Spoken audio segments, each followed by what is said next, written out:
আমরা তো মুসলমান, আমরা তো না দেখে বিশ্বাস করব, আমরা তো আল্লাহকে।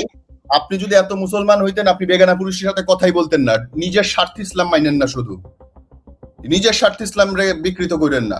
আপনি যদি মনে করতেন আপনি বেগানা পুরুষের সাথে কথাই বলতেন না, যাই মুসলমান আমি বলবো না, আপনি সেটা করেননি। আপনি আপনার যখন সুবিধা লাগছে অসুবিধা লাগছে তখন আপনার দোহাই দিলেন আপনার ইসলামের কথা। ভাই যার ভালো লাগে তার বাড়ি কুত্তাটাও ভালো লাগে, তা ওকে আমি অন্ধবিশ্বাস এতটাই করছি যখন যা বলছে। খোলামেলা ছবি তো আর তার কাছে নাই না, আছে তার কাছে আমার খোলামেলা কিছু পিক আছে, কিছু ভিডিও আছে যেগুলো সে গোপনে মোবাইল অন করে রেখে গেছিল। আর আমি তাকে এতটাই অন্ধবিশ্বাস করছিলাম যে আমি ভাবছিলাম যে ডিভোর্সের পর বাবা মা আপন হইলো না, স্বামী মতো ভালোবাসা মনের মতো স্বামী পাইলাম না, যে আমার কষ্টই বুঝলো না, তাইলে এই মানুষটা হয়তো আমার হাত ধরে সারা জীবন থেকে যাবে।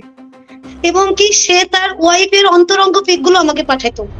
একজন ডিভোর্সি মেয়ে, আপনার একটা বাচ্চা আসে, বাচ্চা আপনার হাজবেন্ডের কাছে, আপনি ডিভোর্স হওয়ার পরে আপনি এমন একটা ছেলের সঙ্গে প্রেম করলেন যেই ছেলে বিবাহিত, তার তখন বাচ্চা এবং সে তার বউয়ের সঙ্গে রেগুলার মিশতেছে, সেই ছবি আপনাকে দেখাচ্ছে এবং আপনি বলতেছেন যে তাকে বিশ্বাস করাটা আপনার ঠিক ছিল। আপনি পাগল, মাথা সমস্যা আছে আপনার? না ভাইয়া, এটা ভুল। সে যখন শুরুতে রিলেশনে আসছিল বলেনি তার ওয়াইফ আছে, আর যখন তার সাথে আমার ব্রেকআপ হয়ে গেছে, যেই মুহূর্তে আপনি জানলেন যে ওর আলাদা ঘর আছে, তখন আপনি তারা ছেড়ে দিলেন না কেন?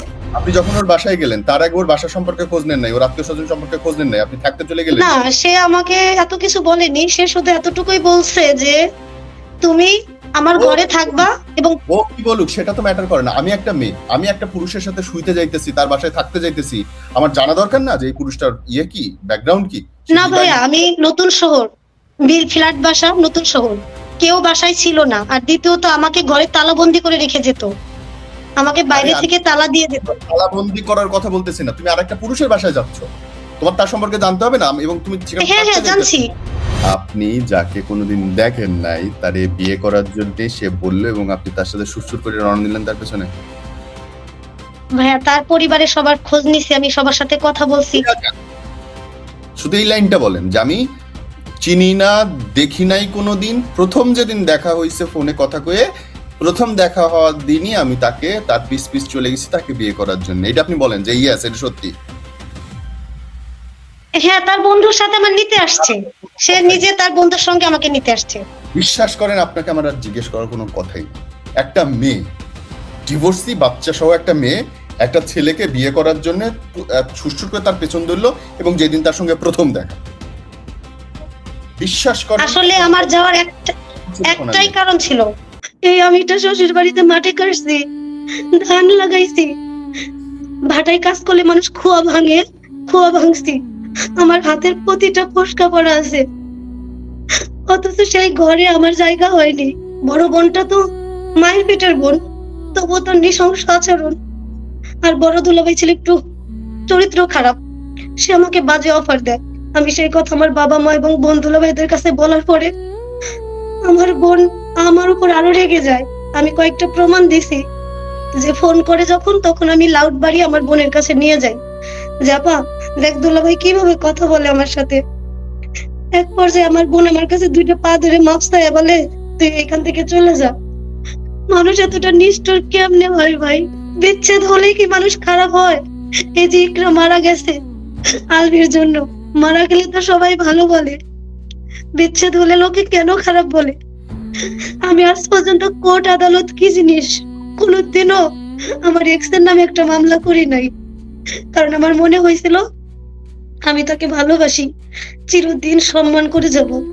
যে জায়গায় চাকরিতে যাই, ওই জিএম নইএম টিচার নয়তো হেড টিচার নোংরা চোখে দেখে, যদি শুনে ডিভোর্সি তাইলে আর সম্মান পাওয়া যায় না।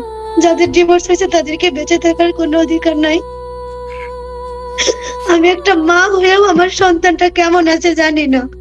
ডিভোর্স যদি কাবিন ব্যবসায়ী হতো তাহলে আমি কেন আমার কাবিনের টাকা নিলাম না? আমি কেন আমার কলিজার টুকরা সন্তানের দেখা পাই না? তার উদ্দেশ্যে বলতে চাই, আমি যদি সৎ আর পবিত্র হয়ে থাকি তাহলে খোদার আরশ কেঁপে যাবে, আল্লাহ তারে ভালো থাকতে দেবে না, কোনোদিনও সে ভালো থাকবে না ভাই। একটা সৎ নারীকে কষ্ট দিয়ে কোনো পুরুষ ভালো থাকতে পারে না। নারী মায়ের জাত, এই নারীর চোখের পানি বিফলে যায় না। সে ভালো থাকুক সেটা আমি চাই, কিন্তু আমার আল্লাহ ছাড় দেয়, ছেড়ে দেবে না। আমরা 5 বোন, আমাদের কোনো ভাই নেই। আমি সবার ছোট ছিলাম। ছোট থাকার কারণে আমি অনেক আদরেই বড় হইছি। আমার কলেজ লাইফে আমি একটা রিলেশন করে বিয়ে করছিলাম। তাকে আমি অসম্ভব ভালোবাসছিলাম। আমার পরিবার রাজি ছিল না। তারপরে যখন আমার পরিবার থেকে অন্য কোথাও বিয়ের জন্য বলল, তখন আমি আমার সেই বয়ফ্রেন্ডকে জানাই। তারপর নিজে হাতেই আমরা ২ জন বিয়েটা ভেঙে আমার পরিবারকে রাজি করাই। পরিবার তাও রাজি হয় না। আমি সুইসাইড করে ভয় দেখাই সুইসাইড করার। তারপরে এক পর্যায়ে রাজি হয়। রাজি হওয়ার আগে আমার এক্সে অনেকগুলো মানে ভালোবেসে বিয়ে করার পরও আমি যৌতুক দিছি। অনেক টাকা যৌতুক দিছি এবং কি ৳২,০০,০০০ অ্যাডভান্স দেয়া হইছে আমার বিয়ের ৫ দিন আগে। দেয়ার পরেও আমি কখনো সুখী জীবন অনুভব করি নাই। আমার বিয়ের ২ মাস পরের থেকেই কেন যেন আমার জীবনটা বদলে গেছে। এতটাই বদলে গেছে যে সে আমাকে আর ভালোবাসে নাই। বিয়ের আগে যে ভালোবাসাটা ছিল, বিয়ের পরে আমি সেই ভালোবাসাটা পাইনি। একটা সময় সে দেশের বাইরে চলে যাবে বলে আমি বাবার বাড়ি থেকে আবার টাকা আনি। আমার গহনাও বিক্রি করা হয়। তারপরেও সে দেশের বাইরে চলে যায়। ওর মধ্যে আমার বেবি কনসেপ্ট করে ৩২ দিনের। তো বেবিটা নিয়ে ছিলাম। সে দেশে ফিরে আসে।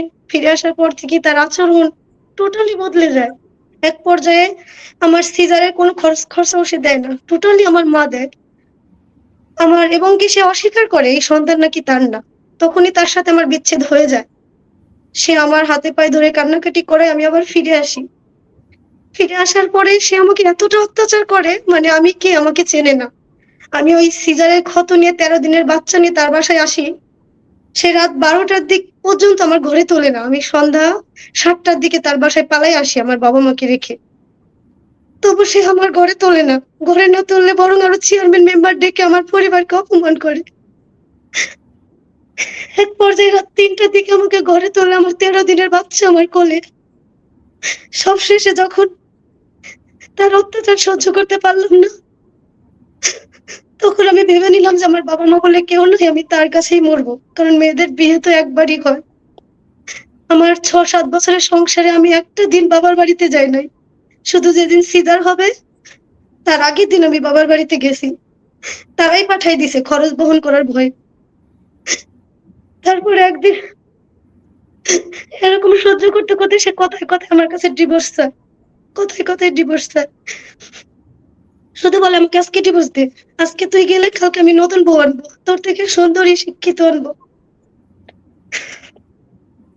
এক পর্যায়ে আমি রাগ করে আমার মেয়েটা নিয়ে বোনের বাড়িতে চলে আসি। বাবার বাড়িতে যাই না, কারণ বাবা বয়স্ক বৃদ্ধ হইছে।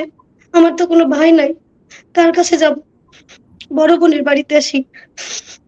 বড় বোনের বাড়িতে আসার পর সে আমাকে ফোন করে শুধু বারবার বলে ডিভোর্স দে।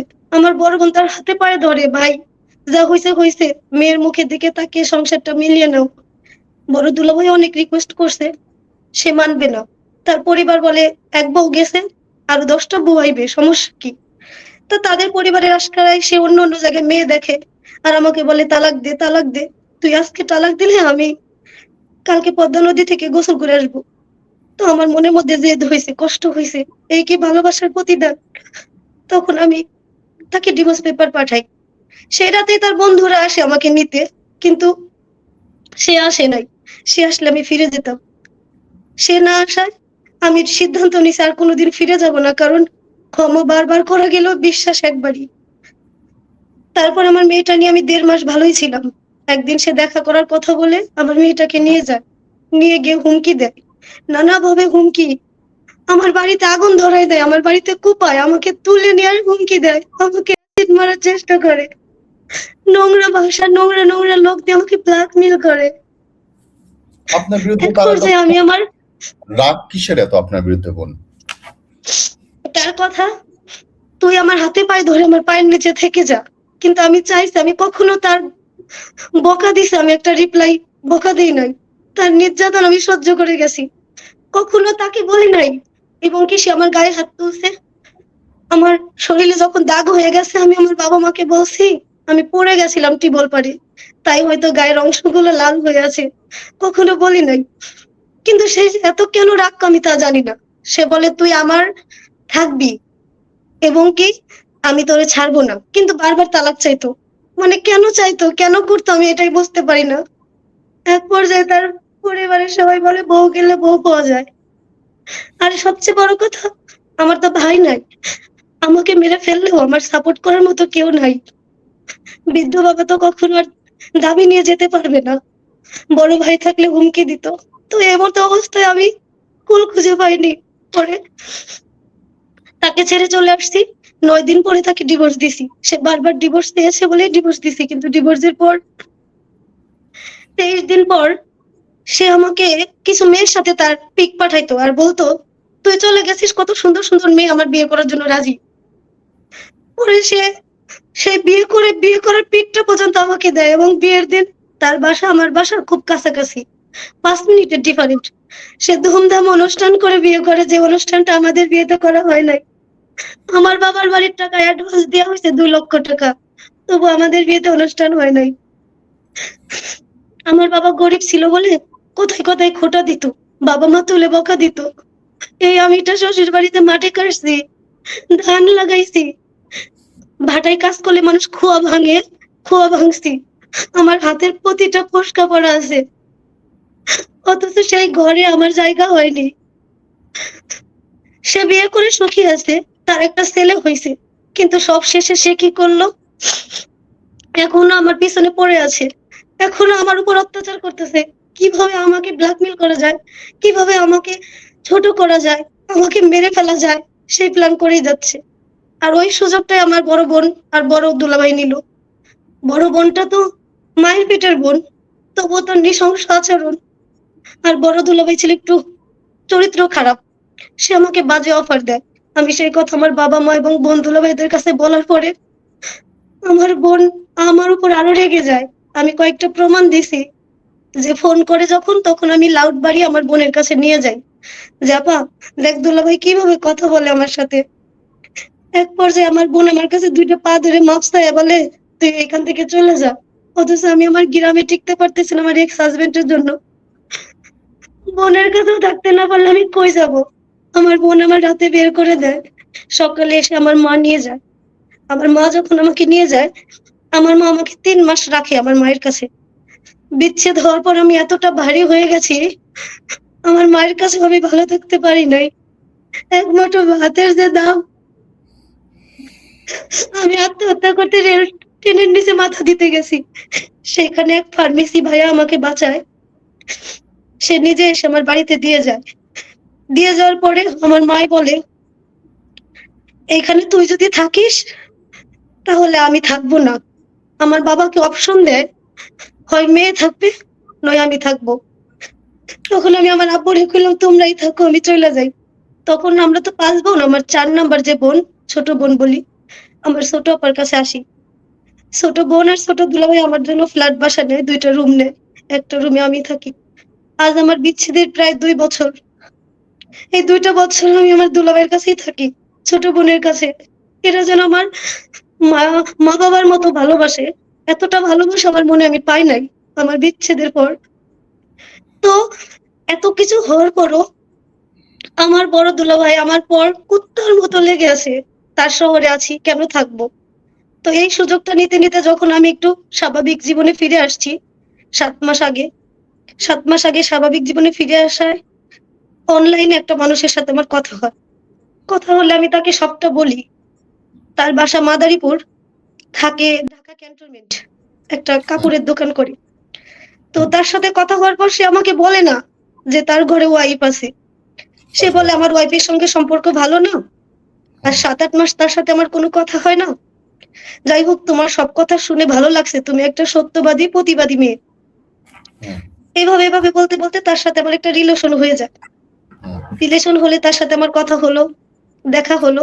তার সাথে আমার কিছু সুন্দর সুন্দর জোড়া পিক আছে, সেগুলো আমার বাড়িতে বললো কি তুমি দেখাও, দেখো তোমার পরিবার পছন্দ করে কিনা। তো আমি দেখালাম, সে আমার সবটা জেনে ভালোবাসলো, আমার পরিবারে আসার কথা বললো। আমার পরিবার তার জন্য খুব, মানে একটা মেহমান আসলে যেভাবে তাকে আপ্যায়ন করা যায় ততটাই করছে আমার পরিবার। তার জন্য কিন্তু সে আসে নাই। বারবার ডেট দেয়। পরে আমার পরিবার বলে, নিশ্চয়ই ও ভালো মানুষ না, নয়তো চিট। পরে একদিন বলে তার ওয়াইফ চলে আসছে, বলতেছে তোমা তুমি চিন্তা করো না, ওকে ডিভোর্স দিয়ে আমি তোমাকে বিয়ে করব। তো আমি বলছি ডিভোর্সের যন্ত্রণা অনেক ভয়ঙ্কর, তুমি ডিভোর্স দিও না, প্রয়োজন হয় আমি বোনের মতো তার সাথে মানিয়ে নেব, আমি তো বুঝি বিচ্ছেদের যন্ত্রণা কি। কিন্তু সে কি করলো আমার সাথে, সে নিজেও আমাকে ঠকিয়ে আমাকে জান বলে ডেকে আমার পরিবারের সবার সাথে কথা বলার পর আমাকে অস্বীকার করলো, বললো আমি নাকি খারাপ মেয়ে। অথচ ডিভোর্সের পর আমি আমার হাজবেন্ডের কাছ থেকে কাবিনের 1টা টাকাও নেই নাই। আমি নির্দ্বিধায় তাকে ডিভোর্স দিছি, কারণ যে আমার না তার 1টা টাকাও আমি চাই না। কিন্তু যার সাথে আমার রিলেশন হয়েছিল সেও আমার মাঝে মাঝে বলতো তোমার হাত খরচ আমি দিব, তুমি তোমার খরচটা চালাও, তোমার চাকরি করতে হবে না। তাই আমি বললাম বিয়ে যতদিন না করি আমি তোমার কাছ থেকে 1টা টাকাও নিব না। তো এমতো অবস্থায় একদিন উনি আমাকে, ঠিক আছে তুমি চাকরি যেহেতু করতে চাও, চাকরি করা আমার পছন্দ না, তা করো। চাকরি করতে গেছি, আমাদের এইখানে একটা একাডেমিতে ঢুকছি। কোন একাডেমিতে জেলায়? একটা প্রধান শিক্ষক, সে আমাদের সিভি জমা দিলে তো মোবাইল নাম্বার পাওয়া যায়, আমার হুম, মোবাইলে কিছু বাজে বাজে মেসেজ পাঠায়, যেটা দেখে আমি কান্না করে ফেলি। তারপর আমি তার কাছে শেয়ার করি। তো সে তো ঢাকা ক্যান্টনমেন্টে থাকে, বড় বড় অফিসার থাকে তার কাছে। সে কাউকে দিয়ে হুমকি দিয়ে তাকে ভয় দেখাইছে। ভয় দেখানোর পর সেই টিচার আমার কাছে এসে ক্ষমা চাইছে। ক্ষমা চাওয়ার পরে আমার বেতনটাও দিয়ে গেছে, তারপর থেকে চাকরি ছাইড়া দিছি। সে বলে চাকরি করতে হবে না, তুমি মুরগি পোষো। হুম। মুরগি পোষা আমি বুঝতে পারি নাই। পরে বলছে তুমি কিছু মানুষের সাথে কথাবার্তা বলে টাকা পয়সা নাও, কিন্তু আমি তো মানুষ, আমি তো ঠকে যাওয়া মানুষ, আমি মানুষকে কিভাবে ঠকাবো। এটা মুরগি পরে একটা পোষা? মানুষের সাথে আমার পরিচয় হয়, এদিকে সেও অবহেলা করে আমাকে। সেই মানুষটার সাথে পরিচয় হওয়ার পর আমি তাকে সব বলি যে ভাই এই ঘটনা, আমার জীবনে এরকম ঘটনা ঘটে গেছে। অথচ সে আমাকে ব্ল্যাকমেল করে, তুই যদি আমার সাথে দেখা কর, অথচ সে আমাকে বিয়ে করবে না, কিন্তু সে আমাকে বারবার দেখা করতে বলে, কিন্তু আমি তো তার সাথে দেখা করব না। তাকে ভালোবাসার একটাই কারণ ছিল, সে আমাকে বলছিল খাবারের মধ্যে তেজপাতা দেয় তেজপাতার স্বাদ বাড়ানোর জন্য, কিন্তু তেজপাতা কেউ খায় না। তা তোমার জীবনটা তেজপাতা বানাইও না, তুমি আমাকে বিশ্বাস করতে পারো, আমি তোমাকে বিয়ে করে একটা সুন্দর জীবন দেব, একটা সংসার দেব। যে তোমাকে ছেড়ে গেছে তাকে দেখিয়ে দাও। এবং কি আমার সেই এক্স হাজবেন্ডের সাথে তার আলোচনা ছিল, আমি সেটা জানতাম না। আমার সেই এক্স হাজবেন্ড তাকে না জানি কত কিছু বলছে, সে তাই বিশ্বাস করে আমাকে নোংরা নোংরা কিছু কথা বলে, আমাকে রীতিমতো ব্ল্যাকমেল করে। আমাকে তো ছেড়ে গেছে এবং আমাকে উত্তর উল্টে হুমকি দেয়, আমি তোমার কাছে জোর করে বউ হব না, আর যেহেতু তোমার ঘরে বউ আছে আর তাকে নিয়ে তুমি ভালো আছো, সেই কথা তো তুমি আমাকে বলো নাই। তুমি বলছো তাকে নিয়ে তুমি ভালো নাই, তার সাথে তোমার আলাদা, এবং 7-8 মাস ধরে তার সাথে কোনো সম্পর্ক নেই, বিচ্ছেদ হয়ে যাবে। আমি বিচ্ছেদ দিতে নিষেধ করছি, কিন্তু তুমি যে তাকে নিয়ে সংসার করা অবস্থায় আমাকে মিথ্যা বলছো, আমি কোনোদিনও তোমার লাইফে ফিরে যাব না। হুম। তো এক পর্যায়ে সে আমাকে অনেক বাজে বাজে ফোন করে আমার বোন দুলাভাই আমার পুরো পরিবারের কাছে আমার নামে নোংরা কথা বলে, এবং সে আমাকে নিজে বলে মানুষের সাথে কথা বলে টাকা নাও, অথচ আমি কারো থেকে টাকা নিই নাই। সে আমাকে জোর করে অন্য অন্য মানুষ লোক ঠিক করে আমার পিক তাদেরকে দিয়ে বলে আপনারা বলবেন যে এই মেয়েটাকে 40,000 টাকা দিছি, 90,000 টাকা দিছি, 3 লক্ষ টাকা দিছি। আচ্ছা ভাই, টাকা কি চাইলে পাওয়া যায়? আর আমি কি এতটা লোভী ছিলাম? যদি লোভী হইতাম আমার কাবিনের টাকাটাও নিতাম, তার সাথে রিলেশন করাকালীন আমি টাকা নিতাম। মানুষ এতটা নিষ্ঠুর কেমনে হয় ভাই?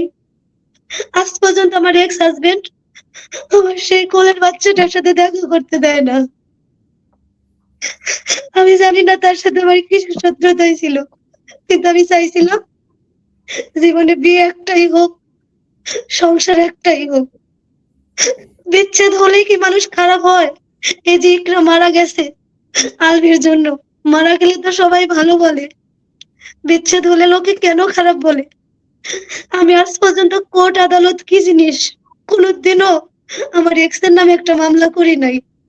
কারণ আমার মনে হয়েছিল আমি তাকে ভালোবাসি, চিরদিন সম্মান করে যাব, আমি কোনোদিন তার অসম্মান করবো না। অথচ এদিকে আমার বোনের হাজবেন্ড একজন আছে, পিছু লেগে আছে, ওদিকে আমার এক্স হাজবেন্ড, আর বর্তমানে যাকে নিয়ে স্বপ্ন দেখছিলাম সে মানুষটা ঢুকিয়ে গেছে।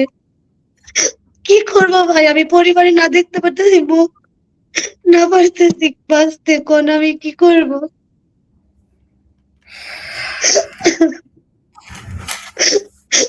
ডিভোর্স হলে কি মানুষ খারাপ হয়ে যায়? একটা মানুষ ডিভোর্স হলে তো বুঝতে হবে কোন এক কুলঙ্গারের হাত থেকে বেঁচে গেছে। ডিভোর্স মানে সুইসাইড করা না। তারপরেও আমি আমার হাজবেন্ডের সঙ্গে যখন আলাদা হয়েছি তখন আমি ফাঁস লাগিয়ে পড়ছিলাম, আল্লাহর রহমতে আমি বেঁচে গেছি। কিন্তু তারপর থেকে আর চেষ্টা করি না, ভাবি যে আমি জীবনে কিছু করে তাকে দেখাবো, কিন্তু যে জায়গায় চাকরিতে যাই লোকে নোংরা দৃষ্টিতে দেখে, যে জায়গায় চাকরিতে যাই ওই জিএম নইএম টিচার নয়তো হেড টিচার নোংরা চোখে দেখে, যদি শুনে ডিভোর্সি তাইলে আর সম্মান পাওয়া যায় না। তাইলে যাদের সাপোর্টে ভাই নাই, যার বাবা এমপি মন্ত্রী না, যাদের ডিভোর্স হয়েছে তাদেরকে বেঁচে থাকার কোনো অধিকার নাই। আমি একটা মা হয়েও আমার সন্তানটা কেমন আছে জানি না। আমার সন্তানের কাছে আমাকে বলে ভালো মা হতে পারি নাই। আমি আজ 2 বছর এই যন্ত্রণা নিতে পারতেছি না। বিচ্ছেদের পর বাবা মা আমার সাপোর্ট করেনি, বোন দুলাভাই দুর্বলতার সুযোগ নিল আমার। আমার এক্স তো তার সুযোগ নিয়ে এখনো আমার বোনদের সাথে কথা বলে কিভাবে আমাকে ক্ষতি করা যায়, এবং কি আমার যে আপন রক্তের বড় বোন তার সাথে আমার এক্স এর কথা হয়, সে বলে যে ও এখনো মরে না কেন, ওর কি লজ্জা নাই, ও আত্মহত্যা করতে পারে না? আপনি বলেন একটা মানুষ কেন আত্মহত্যা করবে? জীবন তো আল্লাহর দান, কষ্ট তো আল্লাহই দিছে, এই আল্লাহই সমাধান করবে, কেন আত্মহত্যা করবো? আর আমার বড় বোন, মায়ের পেটের বোন, যে আমার মাতৃস্নেহে বড় করছে, কি ক্ষতি করছিলাম তার, সে পর্যন্ত আমার শত্রু হয়ে দাঁড়াইছে। আমার সাথে এমনটা কেন হচ্ছে ভাই? আমি আমি কি দুনিয়াতে পাপ করে আসছি, নাকি আমি জন্ম নেওয়াটাই আমার পাপ হয়েছে? আমি এই লাইভে আসার একটাই কারণ, জীবন জীবন সঙ্গী যদি ভালো না হয় সেপারেট হয়ে যাও, আলাদা হয়ে যাও, কখনো আত্মহত্যা করো না। আর ডিভোর্স মানেই মানুষ খারাপ না। অনেকে কমেন্ট করে ডিভোর্সি মেয়েরা সংসার করার যোগ্য না, আসলে তা নয়। ডিভোর্সি মেয়েরা সবাই খারাপ হয় না, কিছু কিছু মেয়েরা ডিভোর্স দেয় কিছু কুলাঙ্গারের হাত থেকে বাঁচার জন্য। ডিভোর্স যদি কাবিন ব্যবসায়ী হতো তাহলে আমি কেন আমার কাবিনের টাকা নিলাম না? আমি কেন আমার কলেজের টুকরা সন্তানের দেখা পাই না? ভাই আমি লাইভে আসার একটাই কারণ, আমি চাই ডিভোর্সের পর দ্বিতীয়বার কাউকে বিশ্বাস না করা, দ্বিতীয়বার কাউকে মন উজাড় করে ভালো না বাসা। যে মানুষটা আমাকে ঠকাইছে তার উদ্দেশ্যে বলতে চাই, আমি যদি সৎ আর পবিত্র হয়ে থাকি তাহলে খোদার আরশ কেঁপে যাবে, আল্লাহ তারে ভালো থাকতে দেবে না, কোনোদিনও সে ভালো থাকবে না ভাই। একটা সৎ নারীকে কষ্ট দিয়ে কোনো পুরুষ ভালো থাকতে পারে না। নারী মায়ের জাত, এই নারীর চোখের পানি বিফলে যায় না। সে ভালো থাকুক সেটা আমি চাই, কিন্তু আমার আল্লাহ ছাড় দেয়, ছেড়ে দেবে না। আর কি বলতাম বলেন ভাই? বোন, আপনার জীবন থেকে মানুষ যদি শেখে, কি শিখতে পারে বলেন তো? আমার থেকে এটাই শিখবে যে বোন, তোমরা ডিভোর্সের পর কখনো কাউকে অন্ধবিশ্বাস করো না। না পাবা বাবার বাড়িতে জায়গা, না পাবা স্বামীর ঘরে জায়গা, পাওনি বলেই তো ডিভোর্স।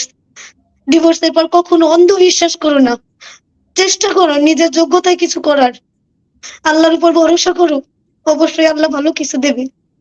কখনো পিছন ফিরে তাকাবা না, সিদ্ধান্ত নেবার পর পিছন ফিরে তাকানো ঠিক না। তুমি ক্ষমা একবার না 1000 বার করতে পারো, কিন্তু জীবনে বিশ্বাস একবারই। আমার মতো তোমরা ঠকে যেও না। আদৌ আমাকে ব্ল্যাকমেল করে, আদৌ আমাকে নানান ভাবে কথা বলে, যেমন আমার এক্স, তেমন আমার এক্স বয়ফ্রেন্ড, যাকে আমি আমার বিচ্ছেদের পরে নতুন করে আবার ভালোবাসছিলাম, আপনার কি ভাবছিলাম তাকে নিয়ে। আপনার কি কোনো ছবি ভিডিও তার কাছে আছে? হ্যাঁ, আমার ছবি ভিডিও টোটালি তার কাছে আছে। সে আমাকে বিয়ের কথা বলে নিয়ে গেছিল। বিয়ে করেনি। বিয়ে হুম। করেনি। সে বলছে যে আমরা আজ বিয়ে করব, কাল বিয়ে করব, এভাবে বলে সময় কাটাইছে। তারপরে বলছে যে আমি আসবো তোমাদের বাসায়। পরিবারের সবার সাথে কথা বলছি। সে ওই যখন আমাকে ছবি, আমার ছবি ভিডিও আমাকে পাঠায়, তখন আমি বলছি আমি সাইবার ক্রাইমে মামলা করব। তখন সে কি করে, সেই পিকগুলো আমার এক্স হাজবেন্ডকে পাঠায়। এক্স হাজবেন্ডের কাছে আমার ছবি ভিডিও যখন পাঠায়, তখন আমার এক্স হাজবেন্ড আমার প্রতিটা বোন দুলাভাইদের কাছে পাঠিয়ে দেয়। আর তার মধ্যে যে একটা ষড়যন্ত্র ছিল, আমি কখনো বুঝিনি যে সে আমার এক্স এর সাথে যোগাযোগ করছিল। এবং সেই পিকগুলো যখন আমার এক্স আমার বোন দুলাভাইদের কাছে পাঠায়, তখন তারা ভাই আমার বলে আমার আমার মুখ দেখবে না। আমি ঈদের 5 দিন আগের থেকে মৃত্যু যন্ত্রণা সহ্য করতেছি। সবার একটা ঈদ গেছে, আমার জন্য ঈদ যায় নাই। তবে আমি বিশ্বাস করি, যদি আমি সৎ হই, তাহলে আমার আল্লাহ আমার জন্য অবশ্যই একটা ভালো মানুষ পাঠাবে। আর বোন, আপনার যখন ব্যক্তিগত ছবিগুলো তুলছিল, এগুলো কি ব্যক্তিগত মুহূর্তের ছবি নাকি নরমাল ছবি? না, আমি তার সাথে নর্মাল ভাবেই পিক তুলছি। আর ব্যক্তিগত ভাবে কোনো পিক তেমন নাই। তার সাথে আমার নর্মাল ভাবেই পিক তোলা, যেমন দুইজনে পাশাপাশি আছি, এই ছবি পাশাপাশি দেখলে দাঁড়িয়ে। আপনি তো খোলামেলা ছবি না, তাইলে অসুবিধা কোথায়? খোলামেলা পিকটা সে তুলছে কখন, যখন আমি তার বাসায়, সে আমাকে নিয়ে গেছে যখন তার বাসায়, তখন আমার সাথে কিছু 19 ক্যামেরা সেট করে রাখা হয়েছিল। সেখানে আমি জানতাম না, সেখানে হুম। দেখা গেল আমার কিছু পিক আছে। এবং তার সাথে আমার কিছু পিক আছে, সেগুলো একেবারে খুব খারাপ তা না, ওগুলো সামাজিক ভাবে চলে, সেই পিক আমার কাছেও আছে। সেটা তো সামাজিক ছবি, কিন্তু আপনাকে মানে একদম খোলামেলা ছবি তো আর তার কাছে নাই। না, আছে। তার কাছে আমার খোলামেলা কিছু পিক আছে, কিছু ভিডিও আছে, যেগুলো সে গোপনে মোবাইল অন করে রেখে গেছিল। আর আমি তাকে এতটাই অন্ধবিশ্বাস করছিলাম যে আমি ভাবছিলাম যে ডিভোর্সের পর বাবা মা আপন হইলো না, স্বামী মতো ভালোবাসা মনের মতো স্বামী পাইলাম না, যে আমার কষ্টই বুঝলো না, তাইলে এই মানুষটা হয়তো আমার হাত ধরে সারা জীবন থেকে যাবে। এবং কি, সে তার ওয়াইফের অন্তরঙ্গ পিক গুলো আমাকে পাঠাইতো, পাঠিয়ে বলতো দেখো এগুলো সে আগের পিক, আর সে ভুল বুঝতে পারছে, কি করব, আমি কি তাকে ছেড়ে দেব? তো আমি তখন বলছিলাম যে ভাই, আমি তখন ওকে বলছিলাম যে না, তুমি তাকে ডিভোর্স দিও না। ডিভোর্সের যন্ত্রণা অনেক কষ্ট, ও সহ্য করতে পারবে না। কারণ আমার বয়স তো এখন 27+, আমি 28-এ পা রাখছি। ওর বয়স 26। ও আমার থেকে 2 বছরের জুনিয়র। তো সেই হিসেবে ও সেই যন্ত্রণা সহ্য করতে পারবে না। একটা ওয়েট, মেয়ে। আপনি একজন ডিভোর্সি মেয়ে, আপনার একটা বাচ্চা আসে, বাচ্চা আপনার হাজবেন্ডের কাছে, আপনি ডিভোর্স হওয়ার পরে আপনি এমন একটা ছেলের সঙ্গে প্রেম করলেন যেই ছেলে বিবাহিত, তার তখন কিন্তু বাচ্চা এটা আছে এবং সে তার বউয়ের সঙ্গে রেগুলার মিশতেছে, সেই ছবি আপনাকে দেখাচ্ছে এবং আপনি বলতেছেন যে তাকে বিশ্বাস করাটা আপনার ঠিক ছিল। আপনি পাগল, মাথা সমস্যা আছে আপনার? না ভাইয়া, এটা ভুল। সে যখন শুরুতে রিলেশনে আসছিল বলেনি তার ওয়াইফ আছে। আর যখন তার সাথে যেই আমার মুহূর্তে ব্রেকআপ হয়ে গেছে, যেই মুহূর্তে আপনি জানলেন যে ওর আলাদা ঘর আছে, তখন আপনি তারা ছেড়ে দিলেন না কেন? হ্যাঁ তখনই তো ছেড়ে দিছি ভাই। আমি জানতেই পারছি কিছুদিন, আর কিছুদিন ধরে আমি রোজার মধ্যে জানতে পারছি, রোজার মধ্যে আপনি থেকেই তার আপনি সাথে যখন ওর সম্পর্ক বাসায় শেষ। গেলেন, তার আগে ওর বাসা সম্পর্কে খোঁজ নেন নাই, ওর আত্মীয় স্বজন সম্পর্কে খোঁজ নেন নাই, আপনি থাকতে চলে গেলেন। না, সে আমাকে এত কিছু বলেনি। সে শুধু এতটুকুই বলছে যে তুমি আমার ও ঘরে থাকবা। এবং ও কি বলুক সেটা তো ম্যাটার করে না। আমি একটা মেয়ে, আমি একটা পুরুষের সাথে শুইতে যাইতেছি, তার বাসায় থাকতে যাইতেছি, আমার জানা দরকার না যে এই পুরুষটার কি, ব্যাকগ্রাউন্ড কি, সে না ভাইয়া, বিবাহিত? আমি নতুন শহর, ফ্ল্যাট বাসা, নতুন শহর, কেউ বাসায় ছিল না। আর দ্বিতীয়ত আমাকে ঘরে তালাবন্দি করে রেখে যেত, আমাকে আরে বাইরে আমি থেকে তালা দিয়ে যেত। তালাবন্দি করার কথা বলতেছি না, তুমি আরেকটা পুরুষের বাসায় যাচ্ছ, তোমার তার সম্পর্কে জানতে হবে না? এবং তুমি সেখানে হ্যাঁ থাকতে হ্যাঁ, যাইতেছো। জানছি জানছি। তার একটা ফ্রেন্ড ছিল, নাম, তার একটা ফ্রেন্ড ছিল মিজান ভাই। সে আমাকে সাথে করে নিয়ে গেছে। সেও বলছে যে না, তার ওয়াইফ নেই।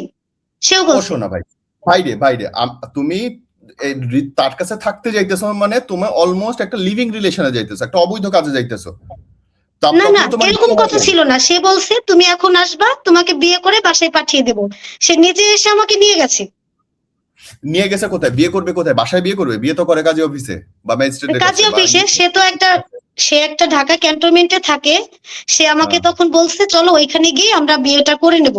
তা তারপর আমি বলছি ঠিক আছে। এবং তা আমার পরিবারে আমি একটা লোককে বিয়ে করতে যাইতেছি, ওই লোকটার গ্রামে আমি খোঁজ নিছি।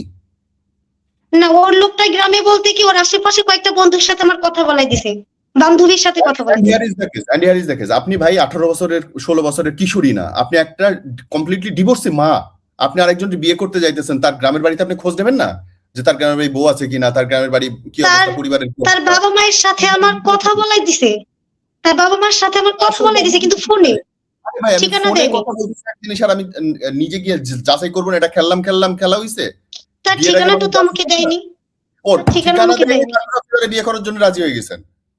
কিন্তু Very সে good. তো ভাইয়া সে তার বাবা মায়ের কসম কেটে, আপনি কোরআন কাইন্ডলি শরীফের কসম কেটে আমাকে কসম দিছে। আপনি কায়দা ভালো সাজার চেষ্টা করেন না, দোষ আপনার। আপনি একটা লোকরে বিয়ে করতেছেন যে আপনার চেয়ে 2 বছরের ছোট। আপনি একটা লোকরে বিয়ে করতেছেন যার 14 গোষ্ঠী সম্পর্কে আপনার ফ্যামিলির কোনো আইডিয়া নেই, আপনার কোনো আইডিয়া নেই, আপনারা কেউ জান নাই তার গ্রামের বাড়িতে খোঁজ নিতে। ভাই সে আমাকে মানুষ যাচাই করে দেখা, আরে তো বিয়ে করা কোরবানি। হ্যাঁ, সেটার জন্য আমি যখন আমার পরিবারকে বলছি যে তোমার ঠিকানাটা দাও, আমার পরিবার জানতে চায়, তখন হ্যাঁ। সে বলল কি আমি নিজে এসে নিয়ে যাব, তুমি চিন্তা করো না। আর আমাকে কি বিশ্বাস করো না, মসজিদে রেখে, ভাইয়া আপনি বলেন একটা মানুষ মসজিদে নামাজ পড়া অবস্থায় ভিডিও কলে রেখে যদি কোরআন শরীফ ছুঁয়ে কসম কাটে, তাহলে সেই মানুষকে অবিশ্বাস কিভাবে করব? বিশ্বাস মানে কি? মানুষ এখন ভোট নিয়ে স্বর্গের টিকিট বেচে, মানুষ এখন আদালতে গিয়ে কোরআন শরীফে হাত দিয়ে সবচেয়ে বেশি মিথ্যা কথা বলে, সবচেয়ে বেশি মিথ্যা কথা। আসলে কি ভাইয়া হয়েছে কি, আমরা তো মুসলমান, আমরা তো না দেখে বিশ্বাস করব, আমরা তো আল্লাহকে। আপনি যদি এত মুসলমান হইতেন, আপনি বেগানা পুরুষের সাথে কথাই বলতেন না, নিজের স্বার্থে ইসলাম মানেন না, শুধু নিজের স্বার্থে ইসলাম রে বিকৃত করেন না। আপনি যদি মনে আমি করতেন আপনি যখন মুসলমান, আপনি বেগানা পুরুষের সাথে কথাই বলতেন না, যাই মুসলমান আমি বলবো না, আপনি সেটা করেননি। আপনি আপনার যখন সুবিধা লাগছে অসুবিধা লাগছে তখন আপনার দোহাই দিলেন আপনার ইসলামের কথা। ভাই নাকি যখন আমি জানতে পারছি তখন থেকে তার সাথে আমার সম্পর্ক নেই, এবং সে আমাকে জোর করে ব্ল্যাকমেল করতেছে যে তোর এই ভিডিওগুলো ছাইড়া দেবো যদি তুই আমার সাথে কথা বলা বন্ধ করে দিস। জি, তাহলে আমি কি করতে পারি আপনি বলেন? ইনস্ট্যান্ট সিআইডি আছে, ডিবি আছে, বাংলাদেশের পুলিশ এইসব জায়গায়, মানে অন্য কোনো জায়গা নিয়ে আমি গ্যারান্টি দিব না, কিন্তু এইসব জায়গায় নারীদের ক্ষেত্রে শতভাগ সাপোর্ট করে। যে কোনো থানায় যাবেন দেখাবেন সে আমাকে গাড়ি থেকে নামিয়ে তার বাসায় নিছে, বাসায় বাইরে থেকে তালা মেরে সে আমাকে বলছে তুমি ফ্রেশ হও, আমি খাবার নিয়ে আসি, এবং কখনো আমাকে 1 সেকেন্ডের জন্য বাইরে বেরোতে দেয় নাই। জায়গাটা কেমন আমি শুধু যাওয়ার সময় চিনতে পারছি, আসার সময় আমি বলতে পারবো না। আপনার কাছে ফোন জি ছিল? ভাইয়া ফোন ছিল না আপনার কাছে? হ্যাঁ, আমার কাছে ফোন ছিল। আমি ফোন সম্পর্কে এত বুঝি না, আপনিও তো নিজেও বুঝলেন। ফোন সম্পর্কে বুঝি না, কিন্তু 999 তো আমি চিনি। 999 ফোন দিলে পুলিশ এসে উদ্ধার করে, সেটা কিন্তু তো আমি জানি। সে তো আমার কোনো মানসিক অত্যাচার করে নাই, নির্যাতন করে নাই, এবং কি সে আমাকে আপনাকে সে ওইখানটায় কারোর সাথে দেখা করতে দিতেছে না, আশেপাশে দেখতে দিতেছে না, আপনার লক করে রেখে যাইতেছে, আর আপনার কাছে জিনিসটা স্বাভাবিক লাগতেছে? আমি জানতাম যে আমরা আল্লাহকে না দেখে বিশ্বাস করি। আনতে যাচ্ছে, এইটা কোন দিক থেকে স্বাভাবিক আপনি আমারে বলেন? আসলে ভাইয়া মানুষের যখন বেইমানি করার ইচ্ছা থাকে অনেক রকম ছল দেয়, আর আপনি যখন দেখবেন কাউকে অন্ধবিশ্বাস করবেন। এখন যা ইচ্ছা করে, কিন্তু আমার ইচ্ছে করতেছে আমি আগুনে ঝাঁপ দেবো, সেটা হিসাব আলাদা। আপনি ইচ্ছা করে আগুনে ঝাঁপ দিয়েছেন, ইচ্ছা করে ভাইয়া, এটা আমার সাথে চিটিং করা হয়েছে। আপনার সাথে যখন আমি কথা বলবো, আপনাকে যদি আমার ভালো লাগে, অবশ্যই আপনার যাকে ভালো লাগে তার বাড়ি কুত্তাটাও ভালো লাগে। আমি দেখা করব, কথা বলবো, ভালোবাসবো, প্রেম করব, ঠিক আছে, কিন্তু আমি যখন বিয়ে করতে যাব আমি 3টা অ্যাড্রেস সবসময় দেখবো, সেখানে যে কাজ করে সেখানে খোঁজ নিব, তার গ্রামের বাড়িতে এনআইডি অনুযায়ী সেখানটা আমি যাব, এবং সে যেখানে থাকে সেখানটা আমি খোঁজ নিব। 3টা খোঁজ। সে ওইখানে 17 বছর থাকে। আমি একটা দাদির কাছে কথা বলছি, সে দাদি বলছে ও এখানে 17 বছর থাকে, ছেলে ভালো। তারপর থেকে ওর সামনেই, তারপরে বাকিটা কথা বলতে ও জিজ্ঞাসা করতে দেয় নাই। তারপর থেকে আমার আর তার সাথে কথা হয় নাই। কিন্তু সে আমাকে আসলে কি ভাইয়া, যার ভালো লাগে তার বাড়ি কুত্তাটাও ভালো লাগে।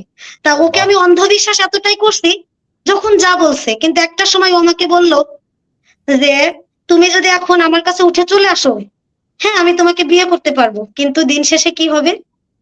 দিন শেষে তোমার সুখ আমি দিতে পারবো না, তোমাকে এই ভালোবাসাটা আমি দিতে পারবো না। তাই বললাম এই ভালোবাসা তাহলে এখন এতদিন কেন দিছো, এতদিন কেন দিছো? তখন বললো যে এতদিন দিছি, এখন আমি তোমাকে আর ভালো লাগে না, কারণ আমি তোমার হাজবেন্ডের থেকে খোঁজ পাইছি, তোমার আগে 6টা বিয়ে হয়েছে, তোমার আগে অনেক খারাপ সম্পর্ক ছিল। তাই বললাম এটা কি আদৌ কোনো প্রমাণ দিতে পারবা? আমার আদৌ 6টা বিয়ে হয়েছে তুমি দিতে পারবা? সে বলতেছে না, আমি তোমাকে ছেড়ে দেওয়ার একটাই প্ল্যান, যে তোমার হাজবেন্ড যেহেতু তোমাকে খারাপ বলছে, তাই বললাম তুমি আমাকে যাচাই করো, আমার গ্রামে আসো, আমাকে দেখো, আদৌ আমার বিয়ে হলে অবশ্যই কাজী অফিস জানে, কাজী অফিস সব জানে, তাহলে তুমি কেন এই ভুলভাল। জি ভাইয়া। মানে এটা বের করা খুব সোজা, এনআইডি দিয়ে খুব সহজেই দেখা যায় এখন যে হ্যাঁ, বিয়ে হয়েছে। তখন আমি বলছি তুমি সেইগুলো বের করে আমাকে যাচাই করে তারপরে আমাকে দোষ দাও, তুমি কেন বিশ্বাস করবা? তোমাকে তো আমি বলছি সে আমাকে মেরে ফেলার চেষ্টা করছে, আমাকে হুমকি দিছে, অ্যাসিড মারার চেষ্টা করছে, আগুন ধরাই দিছে আমাদের বাড়িতে। আর কি জানতে চাওনি? তুমি তো বেইমানি করছো আমার সাথে, তা তুমি তাকে নিয়ে সুখে থাকো, আমি আর তোমার সাথে রিলেশন রাখবো না। তখন সে আমাকে বলল যে তাহলে তুমি যদি আমাকে ছেড়ে যাও তোমার ভিডিও আমি ভাইরাল করে দেবো। তাই আমি বললাম মানে? তখন আমার যে ভিডিওগুলো দেখালো তখন আমি অবাক হয়ে গেছি। তখন আমি বলছি এই ভিডিও তুমি ছাড়লে দুনিয়াতে একমাত্র তুমিই সেই মানুষ যে মানুষটার কাছে আমি দ্বিতীয়বার বিয়ে করতে গেছিলাম। আমি সাইবার ক্রাইমে মামলা দিব তোমার নামে, কারণ ওর নামে সব পিক, ওর ঠিকানা, ওর টোটালি আমি চিনি ভাইয়া, শুধু ওর গ্রামের বাড়িটা আমি চিনি না, ওর বাবা মার পিক, মানে ওর কে আছে না আছে আমি টোটালি জানি, শুধু কেউ আমাকে সত্যটা বলে নাই, সবাই আমাকে গোপন করছে যে ওর ওয়াইফ আছে। তাছাড়া আমি ওকে ওকে ভালোবাসার একটাই কারণ, ভাবছিলাম ওর ওয়াইফটা যেহেতু ওকে ছেড়ে চলে গেছে, ব্যথার ব্যথি না হলে ব্যথা বোঝা যায় না, আমি তো কষ্ট পাওয়া মানুষ, নিশ্চয়ই ও আমার ব্যথাটা বুঝবে। কিন্তু ও যে আমার সাথে বেইমানি করতেছে এটা তো জানতাম না। ক্যান্টনমেন্টের মধ্যে সেখানে আর্মি অফিসাররা থাকে, সেইখানে থাকার পরও যদি কোনো কুলঙ্গার বসবাস করে, কোনো মেয়ের লাইফ নষ্ট করে, সেটা তো মানুষ না ভাইয়া। আপনি যে আমাকে বললেন আমি জেনে বুঝে কখনোই যাইনি, সে আমাকে বাধ্য করছে, সে আমাকে বাধ্য করছে, এবং তার প্রতিটা আত্মীয় স্বজন, তার খালাতো ভাই, তার খালাতো বোন, এবং কি তার বন্ধু বান্ধব, তার আত্মীয় স্বজন যাদের। যাইতে উনি কি আপনার ঘরে এসে মাথায় পিস্তল ধরছিল? জি ভাইয়া। উনি কি আপনার ঘরে এসে মাথায় পিস্তল ধরছিল যে তুই এখন চল আমারে বিয়ে করবি নাইলে আমি মাইরে ফেলবো? না না, উনি আমাকে বলছে কি যে তোমা তুমি আসো। আপনাকে অফার করছে? হ্যাঁ হ্যাঁ, বলছে তুমি আসো আমরা বিয়ে করে তোমার বাড়িতে যাব। না, উনি আবার একটা কথা বলছিল যে দেখো তোমার মধ্যে যেহেতু কাবিনের লোভ নাই তুমি। কতদিন আগে? জি ভাইয়া। ও যে আপনার চেয়ে বয়সে ছোট 2 বছরের, এইটা কতদিন পরে জানতে পারছেন? না না, ও আমার থেকে বয়সে ছোট হবে কেন? ওর ওর যে ওয়াইফ সে আমার থেকে 2 বছরের ছোট, কিন্তু ওর বয়স তো প্রায় 38-40। 38-40, ওকে। হ্যাঁ, ওর বয়স 38-40, কিন্তু আমার বয়স তো 27+, কিন্তু ওর যে ওয়াইফ সে হচ্ছে আমার থেকে 2 বছরের ছোট। তো ও আমাকে বললো যে তোমা তুমি আসো বিয়ে করে তোমাদের বাড়িতে যাবো। তাই বললাম কেন, তুমি আসো, বাবা মার সাথে যেহেতু কথা বলছো তাহলে তুমি আসো, দেখো তুমি যেমনই হও আমি তোমাকে দেখি নাই, আমি তোমাকে রিজেক্ট করব না। তখন সে বলল কি যে এই দিনই কি আপনাদের প্রথম দেখা যেদিন এসে নিয়ে গেল? হ্যাঁ হ্যাঁ হ্যাঁ হ্যাঁ, সেদিন প্রথম দেখা।